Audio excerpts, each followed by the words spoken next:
സകൃതകൃതാവായ നാട്ടുകാരെ ശ്രദ്ധിക്കുക, കലാപരിപാടികൾ തുടങ്ങാൻ ആരംഭിക്കാൻ.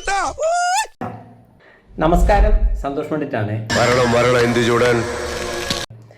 ഞാൻ കഴിഞ്ഞ ദിവസം ഒരു തമ്മിൽ എന്ന് പറഞ്ഞൊരു പരിപാടിയിൽ പങ്കെടുക്കുകയും 24 ന്യൂസ് ചാനലിൻ്റെ അതുമായി ബന്ധപ്പെട്ട് ചെറിയൊരു വിവാദമൊക്കെ ഉണ്ടാവുകയൊക്കെ ചെയ്തു. അപ്പോൾ അതുമായി ബന്ധപ്പെട്ട് ഒരുപാട് VIP കളായിട്ടുള്ള ആളുകളും എല്ലാവരും ഉണ്ടായിരുന്നു.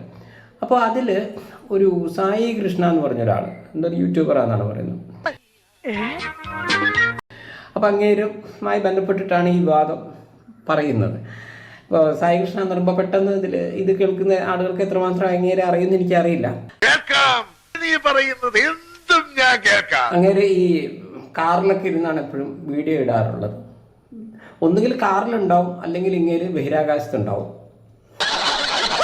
കാരണം കാറിലിരുന്ന് ഓരോ വീഡിയോ ഇടുന്നു, അതിന്മേൽ അത് ഒരുപാട് വിവാദങ്ങളോ വിമർശനങ്ങളോ ഉണ്ടാക്കുന്നു. ഇയാളെ എല്ലാവരും കൂടെ എയറിലാക്കുന്നു. ഇയാൾ വീണ്ടും കാറിൽ വന്നിരുന്ന് അടുത്ത വീഡിയോ ഇടുന്നു, വീണ്ടും എയറിലാകുന്നു. അപ്പോൾ ഇവരെങ്ങനെയാണ് ശരിക്കും കഞ്ഞി പിടിച്ച് പോകുന്നത് വെച്ച് കഴിഞ്ഞാൽ, നിന്നെ വിളിക്കുന്നു. ശരിക്കും പറഞ്ഞാൽ ഈ വീഡിയോ ഒന്നും വലിയ പൈസ ഒന്നും ഇല്ല. കുറച്ചൊക്കെ പൈസ ഇടുന്നുണ്ട്. ഇവരെ മെയിൻ കാര്യം എന്താണെന്ന് വെച്ച് കഴിഞ്ഞാൽ, ഇപ്പോൾ ഏതെങ്കിലും പെണ്ണ് കേസ് പെട്ടിട്ടോ അഴിമതി കേസ് പെട്ടിട്ടോ അല്ലെങ്കിൽ ഏതെങ്കിലും 10 ആളെ കൊന്നു എന്ന് കരുതിക്കോ, ഒരു പ്രമുഖൻ. അപ്പോൾ ഇവർ ഉടനെ ഈ പ്രമുഖൻ എടുത്തിട്ടില്ല, രാഷ്ട്രീയക്കാരനോ സിനിമാക്കാരനോ ആരാട്ടെ, ഏട്ടാ നമുക്കൊരു ഇന്റർവ്യൂ ചെയ്താലോ. അപ്പോൾ ഏത് യൂട്യൂബ് ചാനലാണ് അവൻ തരക്കേടില്ല, 10 ലക്ഷം 76,000 കൊണ്ടൊന്നും വലിയ കാര്യമൊന്നുമില്ല, പോട്ടെ. എന്തോ കുത്തി പറയുന്ന പോലെ എനിക്ക് ഫീൽ ചെയ്യുന്നുണ്ട് കേട്ടോ. എന്നാൽ അപ്പോൾ ചേട്ടന് പറയാനുള്ള ഒരു അവസരം ഞങ്ങൾ തരാം. മറ്റേന്ന് പറഞ്ഞാൽ എല്ലാവരും ഇയാളിങ്ങനെ ഇതാക്കി കൊടുക്കുകയാണല്ലോ. അപ്പോൾ ഇയാൾ എന്ത് ചെയ്യും, ഒരു 5 ലക്ഷം അല്ലെങ്കിൽ 2 ലക്ഷം രൂപ അവർക്ക് കൊടുക്കുന്നു. അങ്ങനെയാണ് നിങ്ങൾ കാണുന്ന പല പ്രോഗ്രാമും. നമ്മൾ ചോദിക്കുന്നില്ല ഇവനൊക്കെ ആയിട്ട് എന്തിനാണ് ഇന്റർവ്യൂ നടത്തുന്നത് ചോദിച്ചു കഴിഞ്ഞാൽ, ഇവർ പണം കൊടുത്ത് ഇവരെ കൊണ്ട് ഇന്റർവ്യൂ ചെയ്യിപ്പിക്കുകയാണ്. അപ്പോൾ അതിൻ്റെ എന്താണ്, ഇപ്പോൾ 10 ആളെ കൊന്ന ആയിട്ടുള്ള ഇന്റർവ്യൂ ആണ്, നിങ്ങൾക്ക് നോക്കി അറിയാൻ പറ്റും.